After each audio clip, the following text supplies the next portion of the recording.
how can we transform returns, deadstock, but also take-back programs into a scalable business opportunity.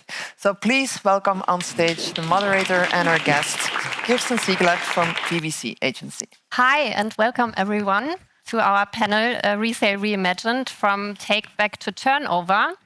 And yeah, I would like to quickly introduce myself and then my lovely panelists. I'm Kirsten Siegler, and I'm the co-founder of VBC. This is for value-based consulting, and we help brands, fashion brands and other brands to strategize their sustainability and inclusion work and help them also credibly talk about what they are doing. And I'm happy to be on the panel today because I'm a big fan of pre-loved and actually wearing my grandmother's dress that she wore to my parents' wedding 50 years ago. And I'm always excited to see how this market is growing, how secondhand and resale is picking up. And yeah, it's growing faster than the overall fashion market. It's now only the question of who will benefit from it, who will jump on this opportunity and make it work. And I'm here today with two people that are already jumping on it. So Kirsty Keoghan from eBay and Matt Hanrahan from reSKINNED, which is a specialist in take-back and resale as a service. And yeah, I want to hear from you, like, how are you doing this? How are you making this a viable business opportunity for brands and for yourself?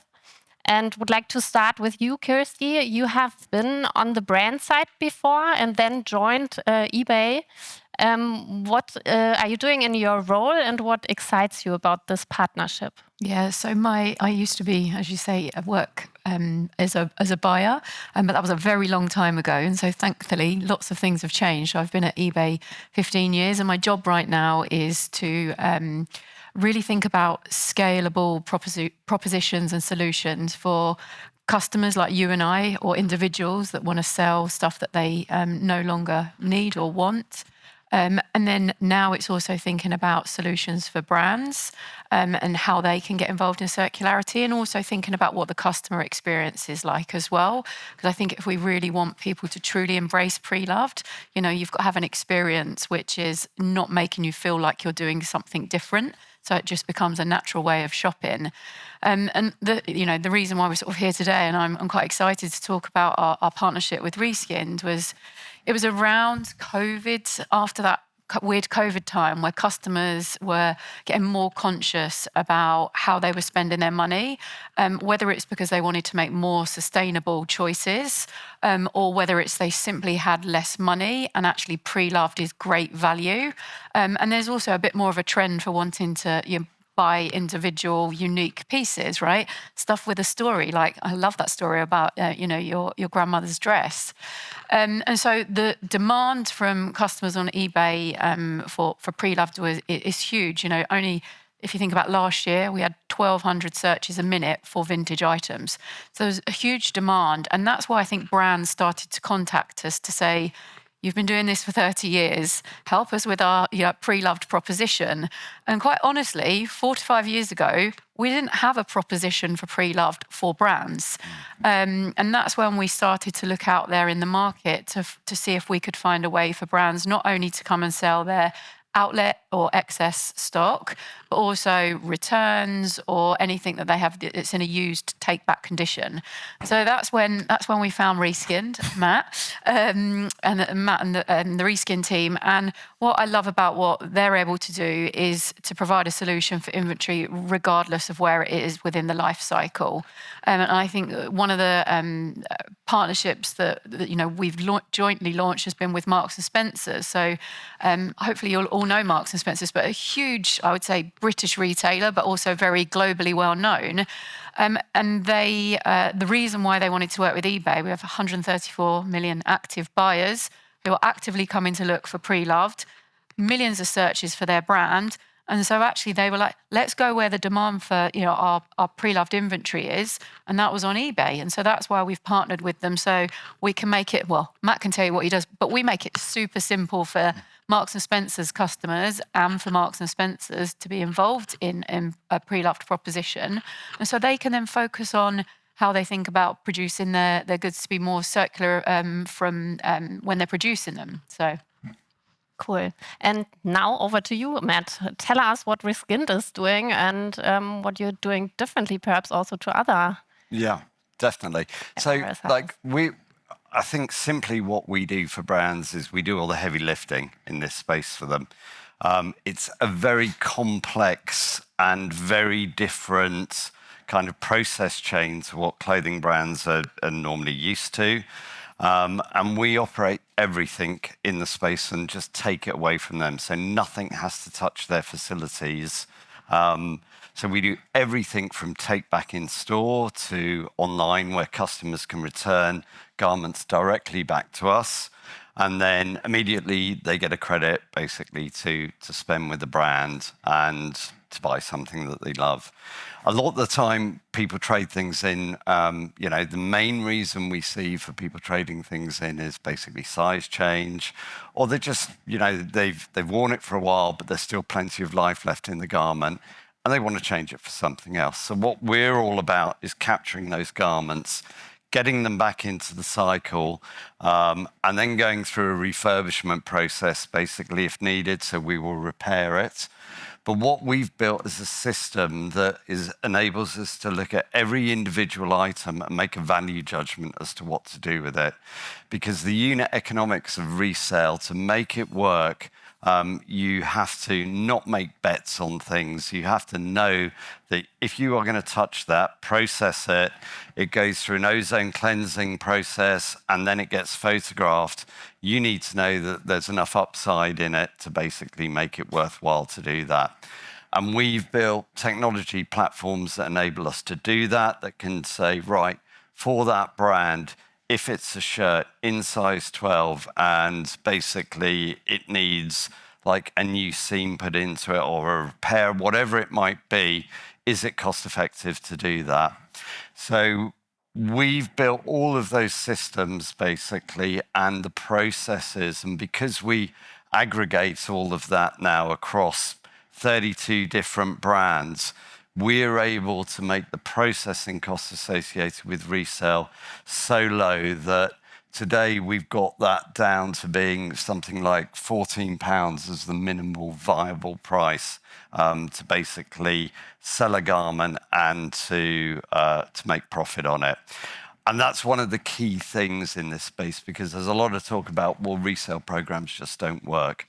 They do, and we write checks to all the brands we work with at the end of every month for their share of the revenue, because we've got the process and the systems completely down. Nice. And when you now think about now finally resale is picking up, what has changed like over the last 10 years? Why is it that you sit here today and can say we write the checks to the brands? Yeah, I mean, I think there's a few things. I'll start and you carry on. I think the stigma around shopping pre-loved fashion has changed. I mean, certainly when I was younger, I worked in a charity shop and I was always wearing pre-loved stuff. But would I tell anyone about it? Probably I wouldn't, right? Because it was a sign of, it was just negative stigma. Or people had like a bad experience because they brought something, it smelled of someone's detergent, all those things that make you think, oh, it's not a great experience. I think what's changed is, people like Matt and even individuals are taking more pride in reselling their items, and there's just more infrastructure. I think on infrastructure, I think there's still a lot to be done.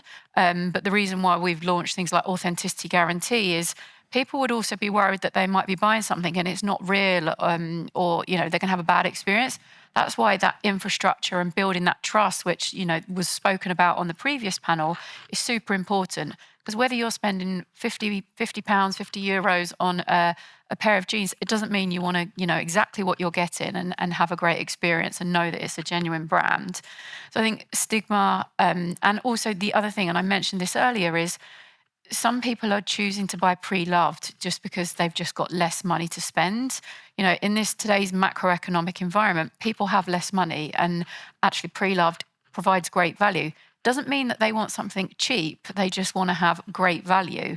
And that's why we see a rise in even lots of our luxury goods, just because people still, if they're going to spend £500 on a handbag, they want to know that they're getting the best possible bag that they can for that £500. So it's not about cheap, it's about great value. Mm-hmm.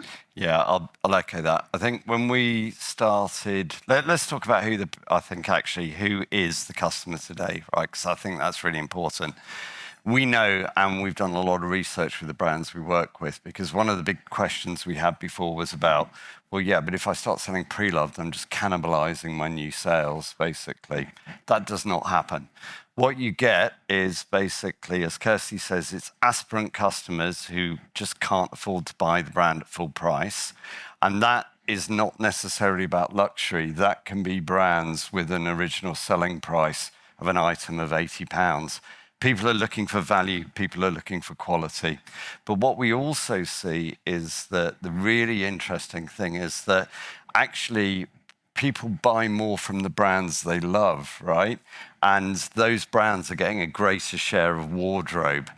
So they're displacing the purchase of cheaper items. And we're able to track that because we capture loads of data on who the customers actually are, who are buying through the reSKINNED platform or through eBay.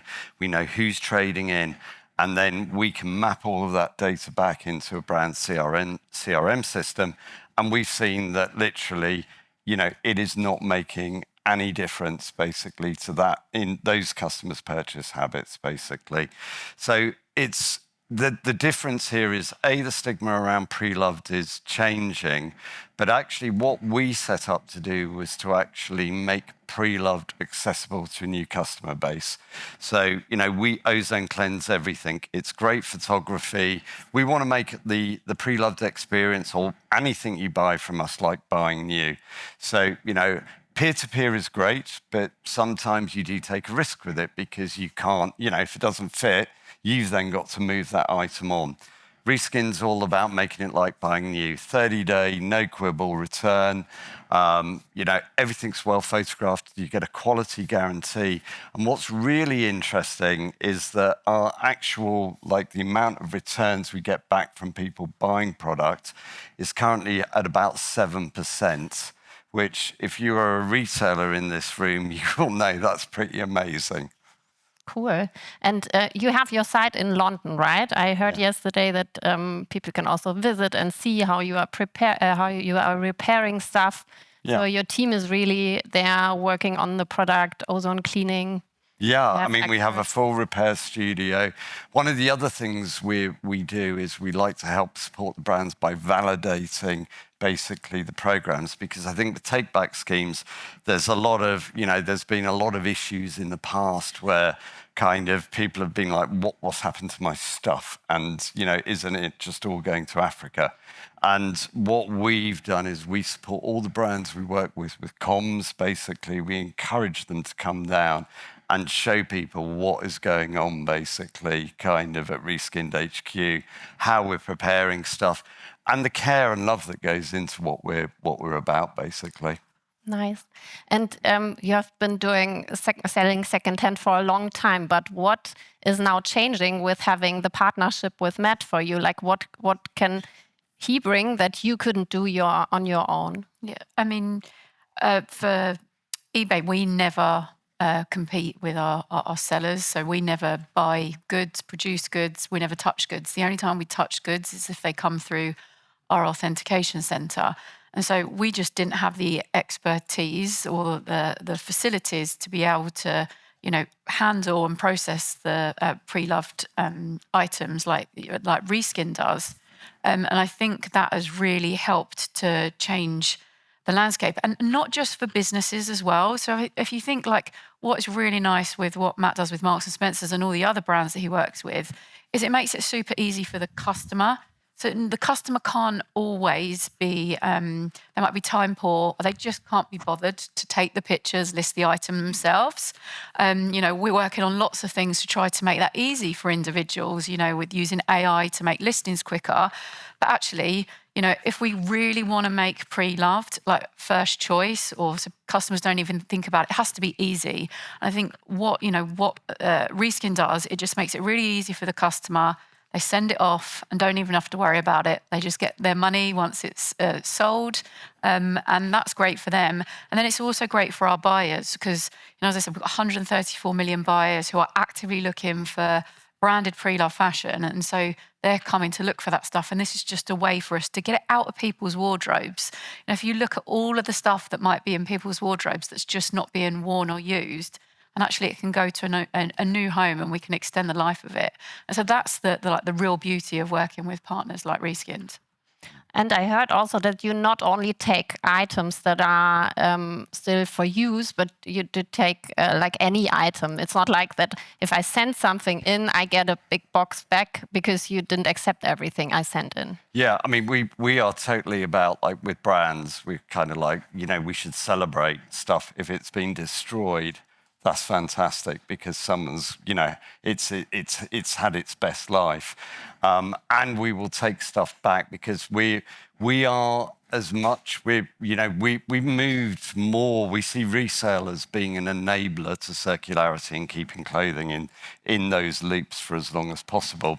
But our heritage and background, our sister company is one of the biggest recycling businesses in the UK, and what we're really focused on is basically the whole thing around starting to drive full circularity stacks for brands.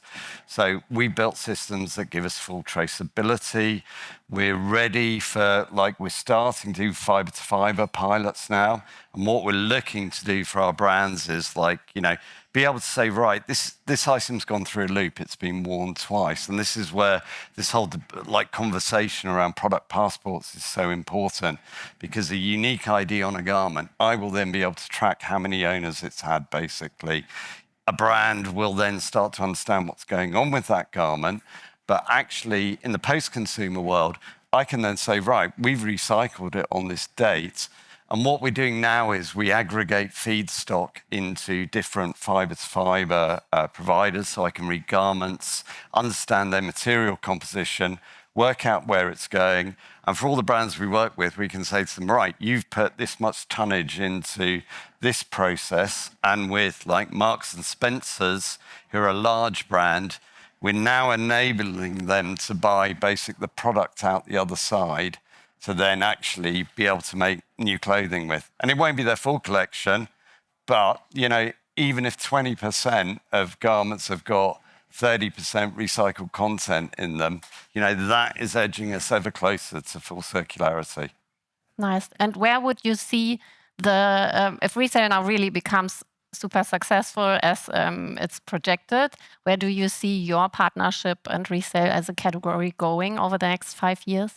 So I think as I said, what we're about is, opening up resale to different audiences. Today, yes, everyone talks about it being quite focused to younger generations.